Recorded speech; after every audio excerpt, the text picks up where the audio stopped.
सलभ गइलू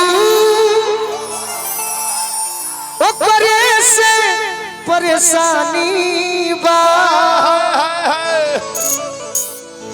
बड़ी लहर देता ये सनमई करम तारो लागे खानदानी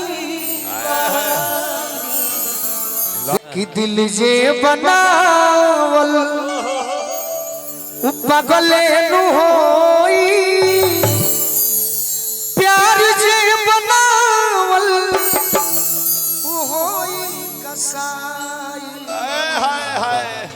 लेकिन फिलहाल उत्सव में आइल बनी जा हर प्रकार के गीत गोलू जी सुनाओ नहीं। जब हमनी के आंगना में भैया लोग के तिलक चढ़ेला तो हमनी के चाची माई लोग गीत गावे ली जा कि झारी के चाची माँ अरे बिछावाए अपन पापा कि झारी के चाची माँ अरे बिछावाए अपन पापा अरे बैठा से तिलक हरू सब लोग लाला बैठा से तिलक हरू सब लोग लाला झारी के चाची माँ बिछावाए अपन पापा झारी के चाची माँ बिछावाए अपन पापा बैठा से तिलक हरू सब लोग लाला बैठा से तिलक हरू सब लोग लाला।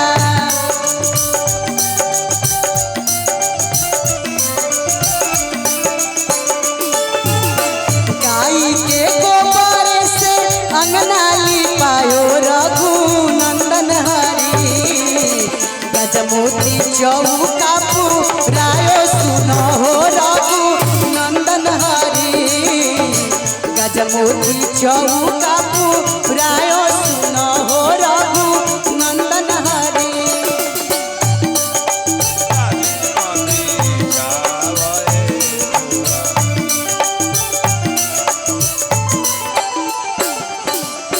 लमी लमी अजूरी पसाराए अनुज दुल्हा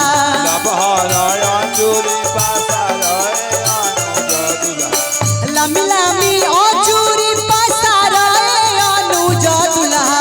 हेलो भैया भूख भाग बंद करके खाली प्लेन वाइट कर दी बड़ी प्यारा साउंड बाजता है आपके कि लमी लमी अजूरी पसाराए अनुज दुल्हा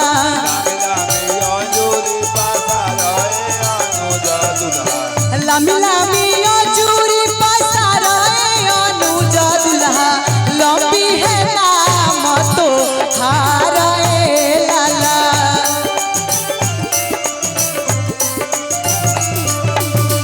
लंबी है इज्जत तो हाराए लाला।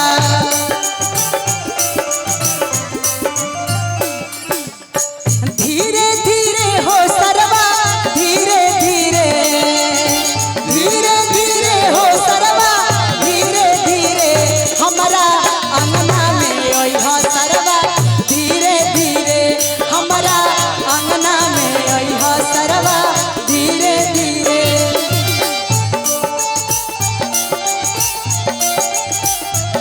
धीरे धीरे हो सरवा धीरे धीरे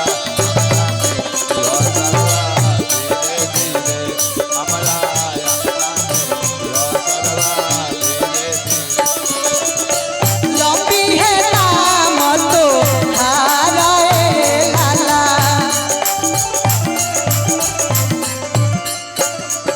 बड़ी प्यारा ये पुरस्कार आई आशीर्वाद बा हमने के आदरणीय गोल्डन साई भैया के तरफ से हजारों हजार रुपए के ये आशीर्वाद मिलल। हम चाहब कि आशीर्वाद प्यार साथ हमेशा अपन ऋतु पे बनौले रखी और बड़ी प्यारा आशीर्वाद गोलू राजा जी के तरफ से आदरणीय अच्छा नितेश सिंह जी के तरफ से हजारों रुपए के पुरस्कार। हाँ हाँ गोल्डन साई भैया के नाम बदल दे बड़ा गोलू गोल्डन फुआ कर दे।